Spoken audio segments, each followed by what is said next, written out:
Decisions. Very possibly the most stressful part of the human experience. And for some reason we can't get enough of them because we love choice-based games. Some of the biggest developers in the world even specialize in the genre. But which one's the best? A while ago I did a video where I played 9 roguelikes and ranked them. And I've played almost every big choice-based game at least once. Most of them more than that. So I thought it's about time to make the ultimate decision. Just a couple of ground rules before I begin. I am specifically focusing on which game has the best choice-based gameplay. For example, obviously the combat mechanics and world building in Mass Effect are far better and more intricate than The Walking Dead, so while it might be a better game overall, that doesn't necessarily mean it has the best choices. However, other features of the game that feed into the choices, like character writing and romance options, can help boost the ratings. With that said, I'm going to go through 10 games in descending order, starting with Life is Strange. Life is Strange isn't bad, but in my opinion, it definitely isn't good. It's a character-driven, story-based adventure game that follows Max Caulfield and her discovery of her new time powers. It's a unique premise, and there were a lot of cool artistic ideas. Your choices don't matter as much as a lot of the other entries on the list, but that's kind of one of the points of the story. Your choices may not change the outcome, but they change each moment and your experience, which is one of the central themes: fate versus choice. Where it really suffers is the characters. I just didn't care for any of them. They felt too tropey and dialogue too clunky. It's painfully obvious this game was written by a bunch of French developers trying to create American high schoolers. You've got the protagonist who's a super shy and self-conscious but actually really kind and gifted artistic kid who just feels kind of like a self-insert. Then her best friend who just felt like a legitimately bad person to me, and the game failed to ever make me care about her, which is a very bad thing since a lot of the choices revolve around helping her or some other unimportant thing. And all the supporting cast are pretty weak and predictable too.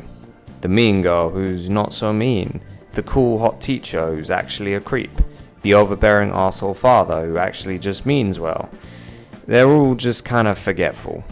I couldn't tell you a single one of their names. Maybe I'm just not the target audience because it feels very reminiscent of cringy Wattpad fanfiction archetypes that would fit in with something like those horny books everybody's been going on about lately, but yeah, 4 out of 10. The choices never felt too hard or gut-wrenching because I just didn't care enough. Number 9, Heavy Rain. It feels bad putting this game so low on the tier list because it was one of the first of its kind, and we definitely would not have a lot of the other entries on the list if it wasn't for Heavy Rain's success. But that's kind of my point. It came out 15 years ago and was pretty much the first solely choice-based game a lot of us had seen. At the time, it did a ton of new stuff and blew our fucking minds. But since then, everyone, including Quantic Dreams, has taken that formula and improved upon it. By today's standards, the pacing, dialogue, character writing, and the rest of the gameplay just hasn't aged very well. That doesn't mean Heavy Rain wasn't a banger when it first released. Your choices do genuinely matter, and the endings vary from everybody gets a bad ending to everybody gets a good ending and everything in between. The only reason it isn't higher is because some other games did Heavy Rain better than Heavy Rain. I think it's safe to say nobody really gave a shit about Sean. We wanted to save him for Ethan's sake, not for Sean. 7 out of 10. Holds up better than you expect, but still not good enough to be higher on the list. Number 8, The Walking Dead. Similar to Heavy Rain, The Walking Dead was one of the first exclusively choice-based games many of us had played, and one of the first to use the episodic release format as well. This worked to its extreme benefit. Coupled with the excellent character writing and the already beloved IP of The Walking Dead, waiting for the release of each new chapter created a lot more suspense and made it feel like we spent a lot longer with these characters than we actually did, even though you can probably get through the first season in around 10 hours. It's the first video game that ever made me cry, and as someone who's never been a really big fan of kids, I would have jumped on a pitchfork for Clementine. At the time, it took the YouTube scene by storm too, and was on almost everybody's top 10 list for that year. But now that we've had a lot more time in the genre to compare it to, the flaws are a lot easier to spot. For example, Telltale's become pretty famous for giving the player the illusion of choice, when really your choices don't change much. And unlike Life is Strange, it doesn't use that as a thematic plot point. It's just a cheeky way to save some of the budget and make it seem like you have a lot more control than you do. For example, choosing which character to save seems pretty drastic in the moment, till you realize whatever one you saved barely shows up in the next chapter, and eventually dies anyway, rendering that choice effectively useless. There's also only one ending, however, considering how fucking hard that ending goes, yeah, I don't actually mind that. 7 out of 10, truly some of the best and worst character writing you've ever seen, but in the heat of the moment, those decisions really did break your heart, didn't they? Number 7, The Wolf Among Us. Telltale's second big break and their second episodic choice-based game. Seems like they were eager to recreate the magic of The Walking Dead because they decided to use yet another pre-existing comic book IP in the Fable comics. Many of the weaknesses from The Walking Dead still prevail here, however, The Wolf Among Us had the bonus of a much more interesting world. The Fable comics were, and still are, quite niche, and a world where fairy tales still exist in the modern world in secret, with their own little crime-ridden community and rules, is a lot cooler to explore than a simple zombie apocalypse. The choices also felt a lot more impactful, because a big theme of the game is Bigby's morality, his role as either an enforcer or protector, and his reputation as the big bad wolf. Even though there is technically multiple endings, they are all very similar, but it doesn't matter too much anyway. The real narrative weight is placed upon Bigby's relationship with the other members of Fabletown, which evolves over the course of the story.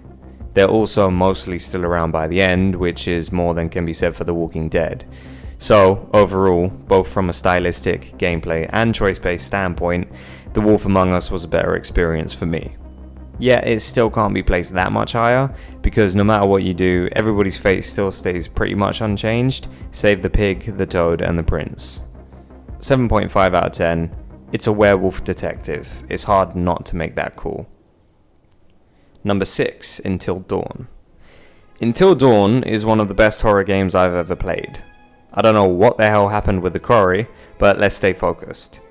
It's a story-based horror game that technically has over 250 endings, but it basically boils down to 3. Everyone survives, some people survive, or nobody survives. And, as you would have guessed, that's down to you. It's not totally based on choices, because if you hit every QTE perfectly, even with dogshit decisions, it's hard to get anybody downright killed. However, where Life is Strange failed, Until Dawn succeeded. Until Dawn is almost like a parody of classic horror movies, where a bunch of dumb and mostly unlikable teenagers make their way into a very obviously stupid situation and end up experiencing horrors beyond comprehension. But the game doesn't feel like it takes itself too seriously, which certainly helps in the beginning. And throughout the story, these characters become a lot less tropey and annoying. Of course, this depends largely on your choices, but for the most part, you don't want anybody to die by the end, which makes the choices a lot more nerve-wracking. Couple that with the great plot and overarching mystery, and you've got an excellent choice-based story. The only reason why it's lower is because the QTEs matter a lot more than the choices when it comes to the overall result. 8 out of 10. It's a shame they completely ruined the movie. Number 5, Undertale. This is the point in the list where it starts to get really hard to put these in order, so every pick from here on out is going to be pretty interchangeable, because they're all really, really good.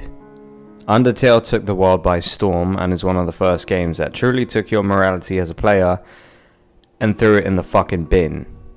The phrase choices matter is a pretty hot tag to give any game nowadays, but there's no game I can think of that encapsulates it more than Undertale, because God forbid you try to reload after a bad decision.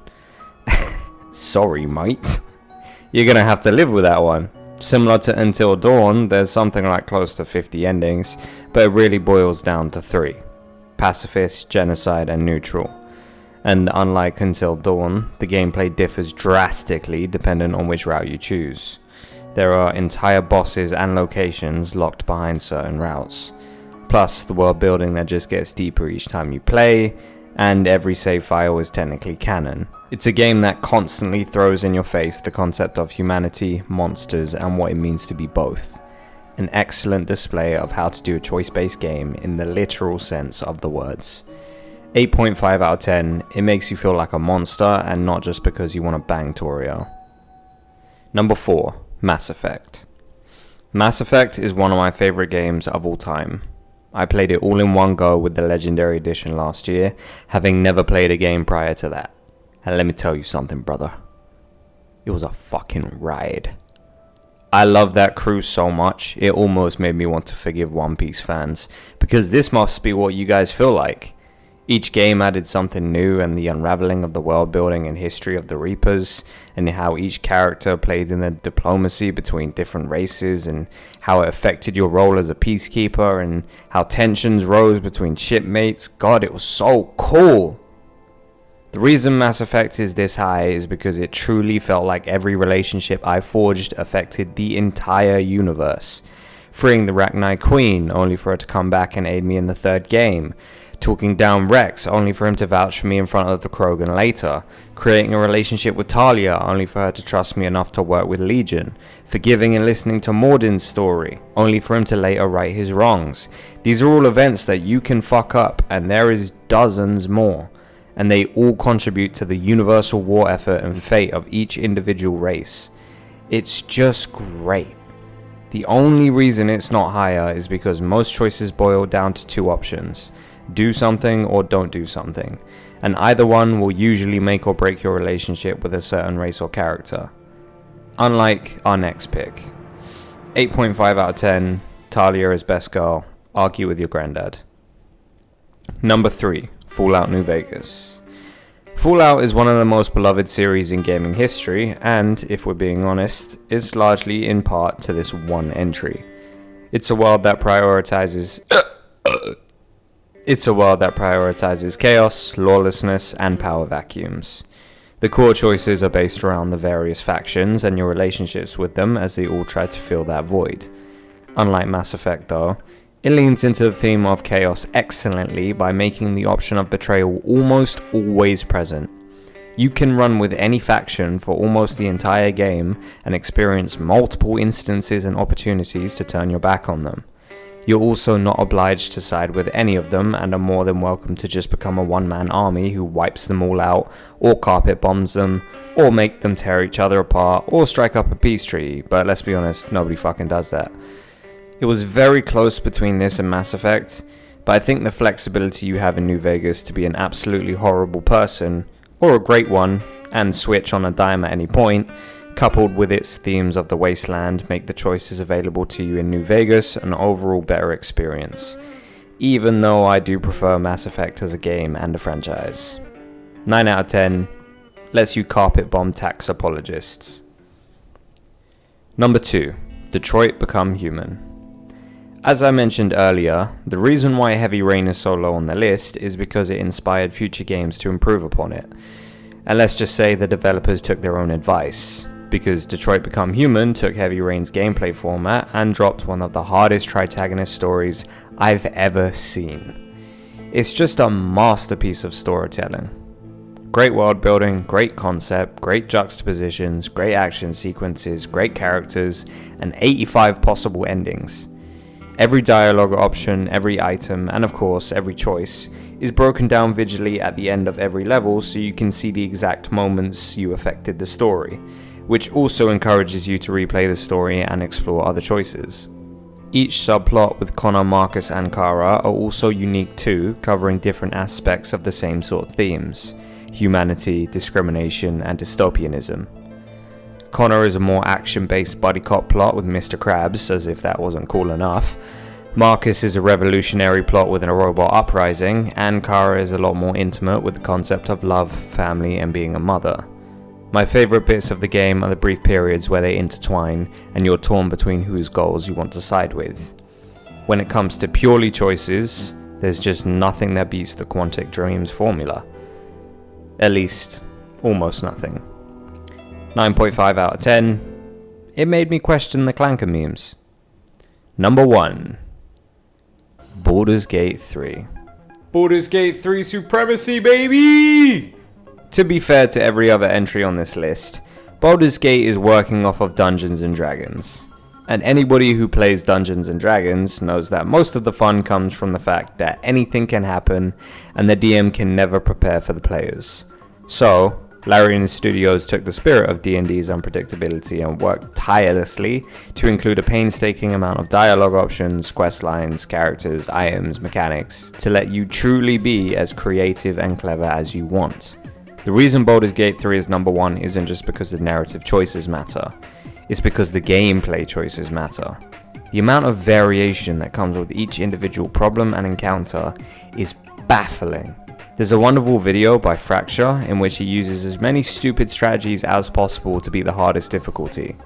And the first one is by killing one of the characters, stuffing his corpse into a backpack, and moving it back and forth to trigger its area of effect damage. That's the first strat he used in his 2.5 hour long video. The narrative choices are also exceptional. Baldur's Gate 3 had the unique benefit of giving you the option to play as most of the supporting cast, alongside making your own character. This means when you interact with the supporting cast and explore all of their side quests, backstories and relationships, they all feel like main quests, because they would have been if you had decided to play as them. The code for this game must be so unbelievably long and intricate considering how many small details there are. I know the whole 1700 endings figure has been thrown around and critiqued, which is fair enough, but still, this is a video about which game has the best choices, and the narrative choices are all heart-wrenching in their own right, but the real allure is just how much choice there is in every tiny little mechanic in the game. I have yet to play another game which gives you the sheer amount of variation in gameplay as Baldur's Gate 3.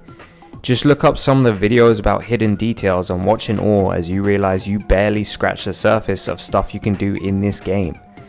Couple that with the lovable cast, the insane character customization, the intricate plot, the different factions, the plethora of enemies and decades worth of D&D lore, and you've got a game where you are truly spoiled for choice. 10 out of 10, show me another game that lets you fuck a bear. That's my list. There are hundreds of other titles that are choice-based, some of which I haven't played, so let me know if there's any I missed out on. A brief reminder that this doesn't mean this is the order I like these games in, just how valuable the choice-based aspects of the games are. Tell me if there's any other genres you want me to cover as well, but till next time, I will see you soon, brother.